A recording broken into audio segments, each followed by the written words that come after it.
Good morning, day 5. All right, so today um, we're going to do child pose and we're going to do downward facing dog, which is not my favorite one, but it is good for you. It's good for flexibility, it's good for the back of the hamstrings, um, the whole back of the leg, really. There's a couple different we're going to do it the way that I can do it, which is one of the modified ways. As well as child's pose is really good for helping to relax the low back um, and just to kind of stress release. And I guess, again, that will be modified um, as to how I can do it. So,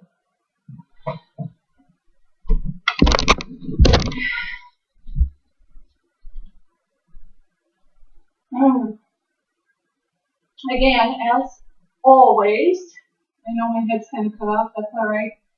I'll be on the floor here soon. We're going to start with mountain pose. I'm going sideways again so you can see what I'm doing. Mountain pose, and I'm actually going to take my feet a little bit wider this time and stand in mountain pose.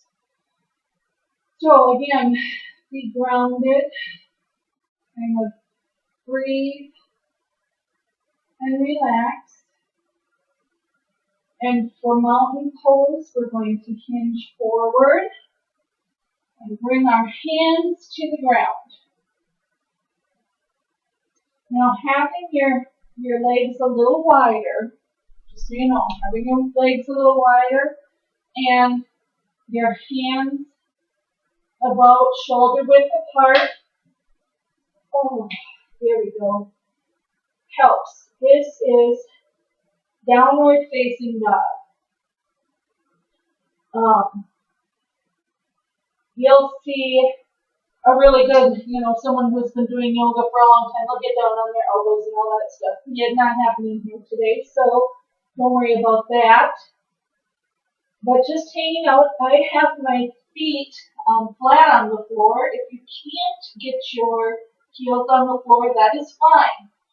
But what I'm doing here is I am feeling a very nice stretch in the back of my legs, not my buttocks. And you want to make sure that you're breathing.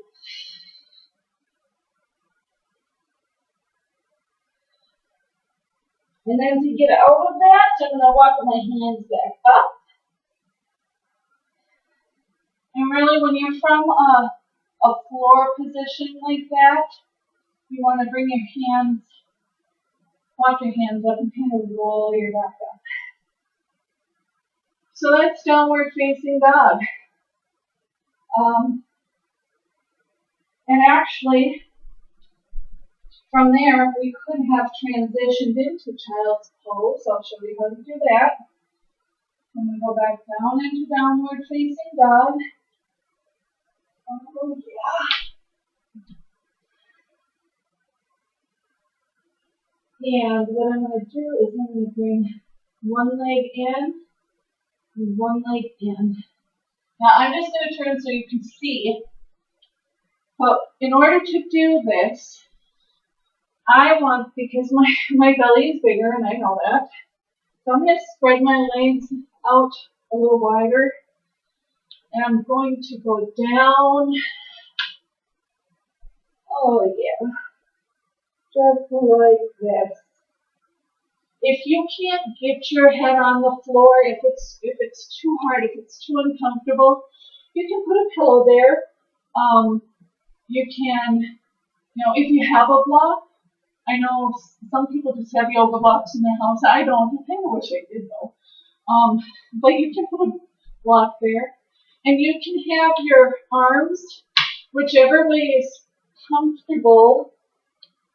You can have them like this, right in front of you, or if you want to, you can bring them behind you. I personally am not comfortable that way. I would probably need a block to put my head on in order to get my hands behind me like that. But just like this. And you hang out, and you can kind of feel it. You feel it in your hips. You feel your low back kind of relaxing. You feel your arms stretched out a bit. Oh.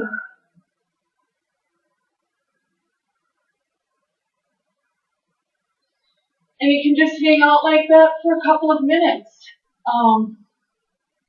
Yeah, whatever's comfortable. It's really about finding your center and finding peace. And sometimes kissing the ground isn't a bad thing.